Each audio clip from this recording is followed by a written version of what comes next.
appreciate your love for Jesus. Yes, right. I actually do appreciate your love for Jesus. It's shown in everything that you've said so far, you know. But my curiosity stems from, you were born into a Muslim home. Right. What made you switch? Hey, good one there.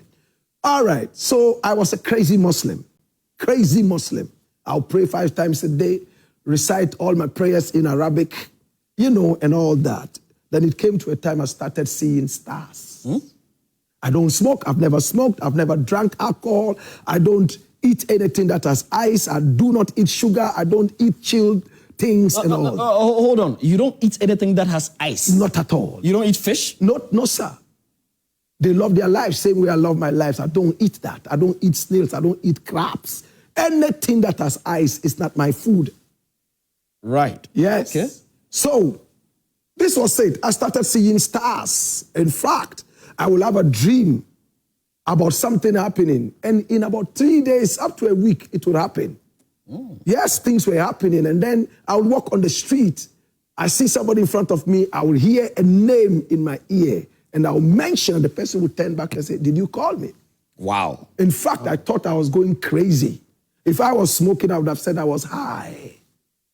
But I don't smoke, I don't drink. I've never smoked, I've never drank. See? So, when I started seeing this, I got frightened, so frightened. I decided that, well, I would have to speak with some spiritualist. And it led me to Bernard ElBernard Nelson-Eshun. In fact, I went to him. Somebody directed him to me. It's a long story, so we cut it short. So I went to him, and then he sat me down with some of his prophets, and then they started prophesying to me. And everything they told me was precise, forensic. Then he told me something. He said, you, when you were 2 years old, your mother carried you to a certain house. And when you got into that house, you were struggling from the back of your mother to come down. And then she put you down on the floor. She was talking with her big sister. When she turned, she didn't see you again. And then she got frightened, and her sister said, oh, they should look into some of the empty rooms in the area. And when they looked, they saw me sitting with an old man talking at 2 years. And when she was going to take me, the old man said, hey, leave him. Didn't you realize that when he arrived, he was struggling to come down? It was me he was coming to. This is going to be a great child. He's going to start a movement that will be good. He's going to attract a lot of the youth. But when you are beating him, if you ever do, don't touch his head, because the heavens will be angry with you. I've never revealed this to this detail till now. And Bernard ElBernard told me. When he told me, I said, well, 2 years, I couldn't have known. He asked, is your mother alive? I said, yes, she is. I called my mother, put her on speakerphone, and she told me the same thing that Bernard ElBernard told me. Wow. And I got shocked and frightened. And my father was on the line as well and said, we decided not to tell you this so you'll be sweet-headed, that you would be somebody in future so you wouldn't work for it. I was 42 then. That was when this message came to me. And Bernard ElBernard led me through. And I'm glad I am where I am today in the world of spirituality. Well, when you were a Muslim, yes, and you started seeing stars, like stars, why didn't you go to an imam or something? Oh, beautiful. Another beautiful one. I went to an imam. I would like to keep the name, you know, big imam.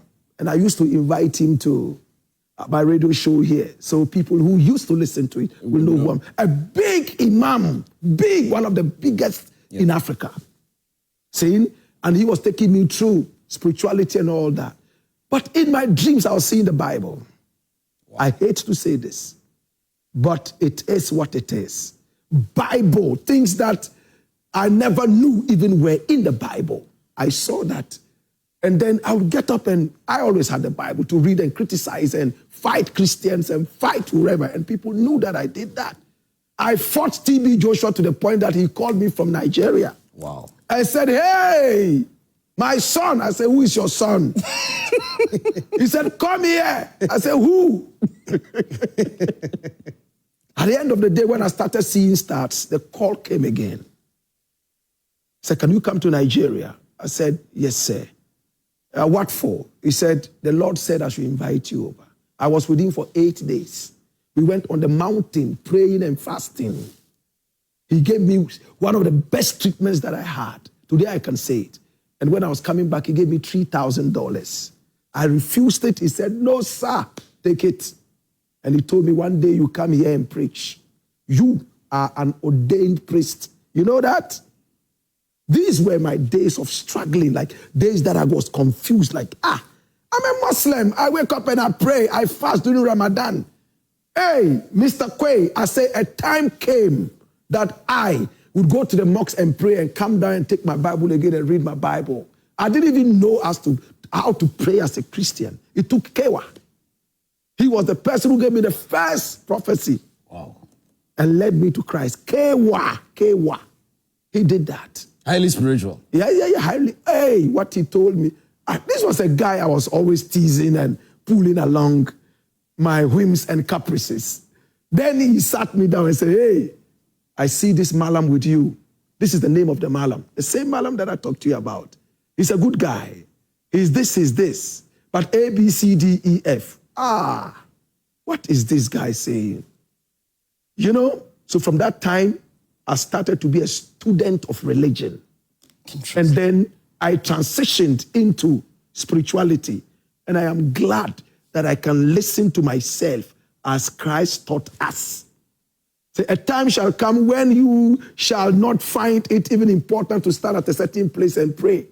To pray in your homeland will be the same as praying in Jerusalem on the mountains. See? So basically, that's it. So when I went to Jerusalem the other day, I was looking at some of these things and, you know, I was so inspired that the same things that I read in the Bible, I was seeing some of these things. Look. So you believe in prophecy, I can see that. Oh, Jesus, have mercy. Look, I'm telling you things that happened to me. And I'm happy that people know Blakk Rasta doesn't lie. Look, when my calling came, do you know that people were calling me, telling me, hey, Blakk Rasta, I had a dream yesterday. I saw you wearing white and preaching at the market. More than 25 people. One of them, you can call him right now, was King Lagazi. Lagazi called me, and when I picked the call, he said, he hardly called me. He said, Blakk Rasta, I had a dream. I said, did you see me wearing white? He said, how did you know? Did you see me preaching at the marketplace? He said, yes. I didn't have an excuse not to hold on to the calling.